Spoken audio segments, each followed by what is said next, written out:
I am Chris Kaler. And I'm Amber from the Jinkosley, and today, guys, we are watching with you Geass. Ooh, episode 11. Oh! Last episode, the Black Knights are going through a little test from Lelouch, or at least we think it's a test because I mean they've been receiving these new nightmares from a Kyoto group, right? Yeah. Because now they're like the new group of terrorists, and they're fighting for the cause. So they gave them these nightmares, but Lelouch is like, it's not a gift, it's a test. It's a test to prove that we are worth something. Yeah. So I think he's doing the same thing with his people, with his group. Of course he is. Like he said, people acting like it's a party. It's not. You're fighting for freedom. Yeah.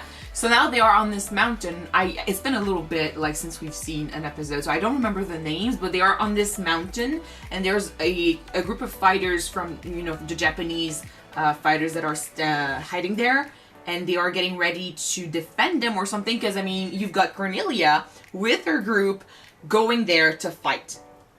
And I mean, she's facing Zero.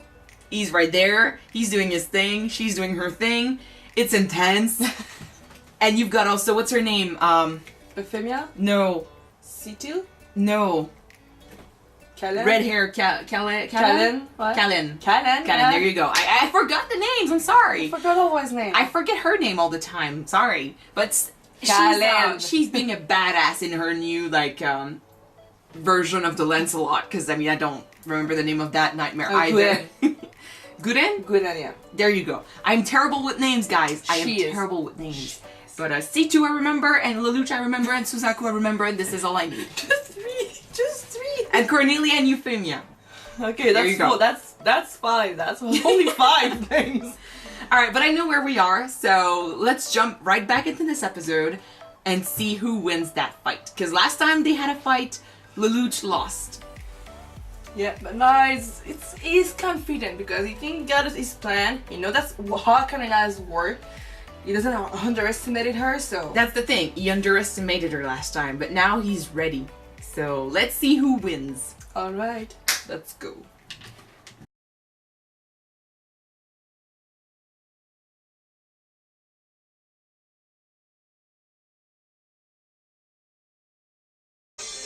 Because you know when they, when they were doing that speech, the last episode, we were like, it fits so much with Lelouch in a way because he's forgotten, like, snow is white because it forgot its color, so he kind of, in his fight against Britannia, he kind of forgot that he's Britannian too, so we were like, it fits with Zero, and people were like, no, it doesn't fit. Well, I mean, it's interesting because it's another way to see this, but this is not why she said it, and I'm like, now it makes a lot of sense. It makes a lot of sense with her and her history. She basically forgot that she used to be human. She forgot her human life. Now all she knows is what she is now, and she forgot her past. She forgot the name and stuff. She forgot how it is to be human. It's like the only clue she has to ever being human is her name. And to hear her say this, it's like that's her only way of remembering. Like she's keeping on to that name because that's the only thing she has from her past. But from what we saw in that like fast flashback, there is a lot to uncover here. She went through a war. I want to know what happened to her. Oh, I think we will. I think we will. Like they didn't give us her name, but we will figure it out eventually. Like they will tell us. But they've shared this, and he's seen a few things. But it looks like a lot of struggling and a lot of death and pain in her past. Because, I mean, it got mixed up for a sec. Like, we got to see Suzaku's memories, and we got to see her memories. And I think what she gave him, like, what she gave Suzaku was supposed to be, like, what he has hiding deep inside his heart. And I think he might blame himself for his father's death. You think? Which might be why he is trying so hard to stop the war. Maybe, I mean, and basically, Suzaku is a Japanese fighting for the Britannians, so he is fighting against his own country, and his dad was he was in charge before he died, so... Prime Minister, yeah. Yeah, so I think deep down there's a part of him that... He was so scared of his father during that memory. So scared to be judged, so scared to face him without having actually succeeded at stopping the war. Maybe deep down, he's feeling that betrayal. Like, he's betrayed him by fighting for the Britannians, and maybe he feels like he's doing the right thing, but he knows that his dad would not approve. But he was saying, I'm sorry, I'm sorry. We saw, like, broken glass and stuff. I don't know what happened. I don't know how he died, but I think Suzaku might feel like he's responsible somehow. Or at least, like, he maybe could have helped. Maybe that's what he thinks. I don't know, but I need to find out more, because this is clearly important for his character. You saw how he was. Like, they had to wait till the nightmare lost power to get him out, because he was too out of control. Oh my god. Now, the thing I'm wondering, though, is we saw a bit of his flashback, and then we saw Lelouch go, what? And I'm like, did he see Suzaku's flashback? Because if he did, Maybe. he can piece together that Lancelot is Suzaku. I'm just wondering though if Suzaku saw Lelouch. I don't think we saw Lelouch. Because I know that Suzaku saw a glimpse of C2's past. Because both their memories, Suzaku, C2, and Lelouch were kind of mixed up. Because we saw Lelouch's mother's death too. So I think all of them saw a glimpse of it, but I don't think Suzaku understood what happened. I don't think Suzaku is in any type of shape to understand what happened. But one thing, though, is right now I think it's too early for Suzaku to know that Lelouch is Zero. But for Lelouch to know that Suzaku is Lancelot would make a lot of sense, because he already knows he's part of the military. And I mean, he will see that he's not well after that fight, you know? So I don't know. No. And I mean, it would be nice to see him struggle with this, because he doesn't want Suzaku to die. But his cause needs him to die. Because with Lancelot, he is pretty strong. I mean, they had Cornelia. She was as strong done. as the good NMK too. Maybe even stronger, because he has more experience with it. Yeah. He's natural with it. And that's the thing, like, that was the first time. I mean, she's pretty good too. Like, she was very, for a first time in that good end, she was very good. But, Suzaku has the skills, the training, and the experience. I mean, the only reason why she lost that fight against him was because she fell, down. but, Yeah. it's still, to me, I think they're pretty much at the same level. It's just that he's maybe a bit more experienced than her. So it's interesting when they fight, but I mean, to hear Lelouch basically say, blast him out, like, kill him, destroy the white head, I'm like... That's her friend inside that white helmet. Which is why I kind of want him to figure out that it's him, because I want to see him struggle with that.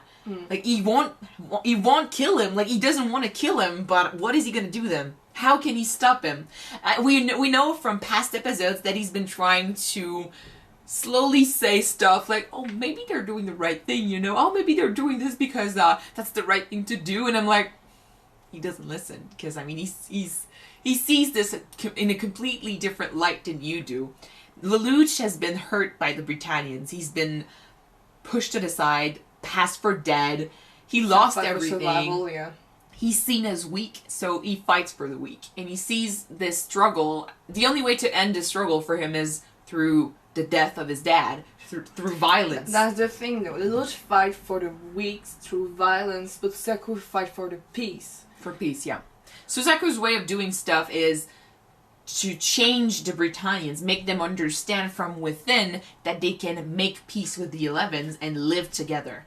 He doesn't want struggle. He doesn't want violence. Lelouch has been living with the Britannians. I think he tried to speak to his dad when he was a kid. He tried to make him understand, like, you're not shedding a single tear for my mom. My sister's in need. What are you going to do? And his dad gave him that speech about, you're weak. I don't have time for you. You're worth nothing. And he's like, okay, I cannot speak to that guy. He knows him. He grew up with him a little bit, kind of.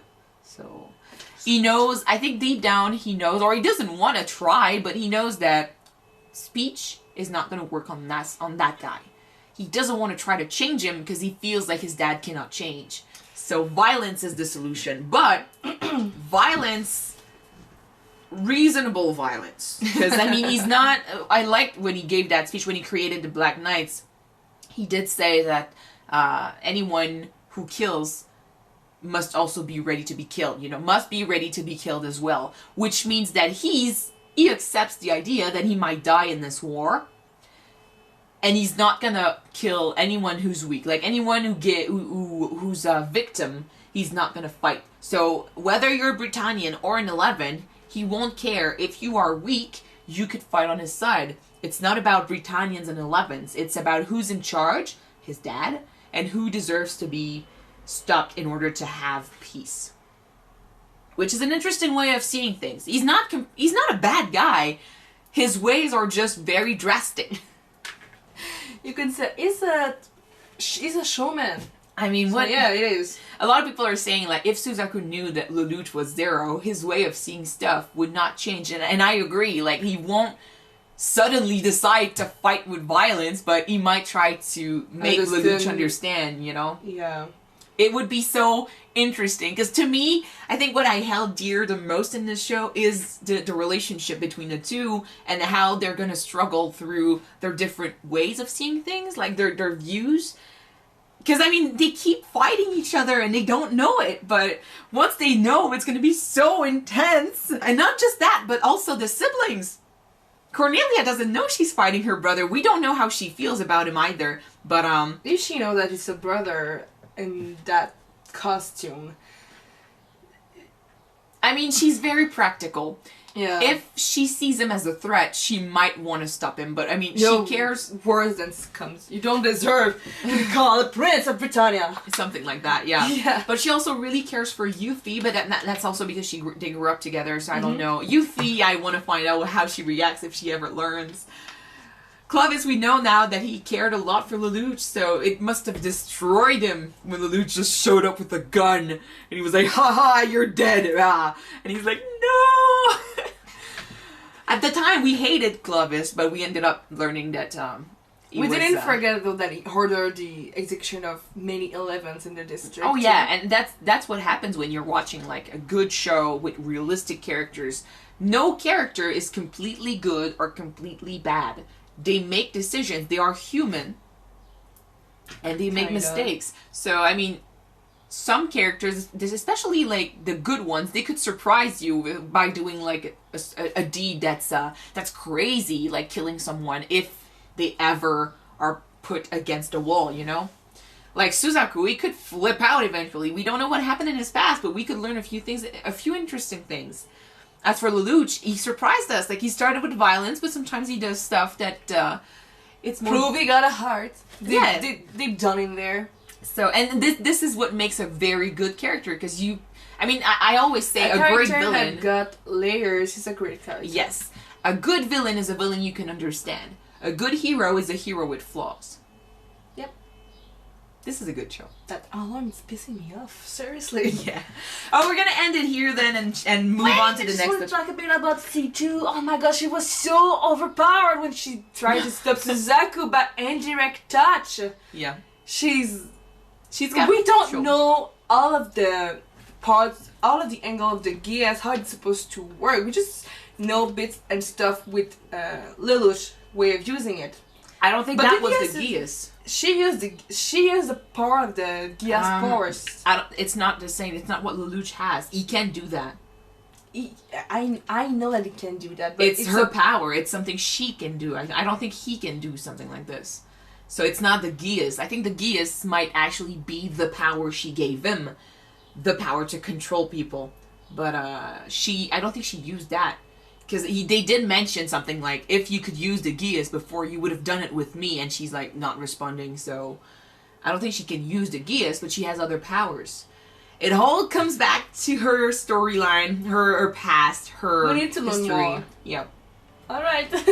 We'll find out eventually. Shut up, please! Thank you guys so much for watching this episode with us. If you want to see the next one right away, it is already up on Patreon. The link is in the description. Yes, you go down there, guys, you click and you subscribe. Yeah. If you don't want it, it'll be up on YouTube next week. So, see you in a week, guys. Bye.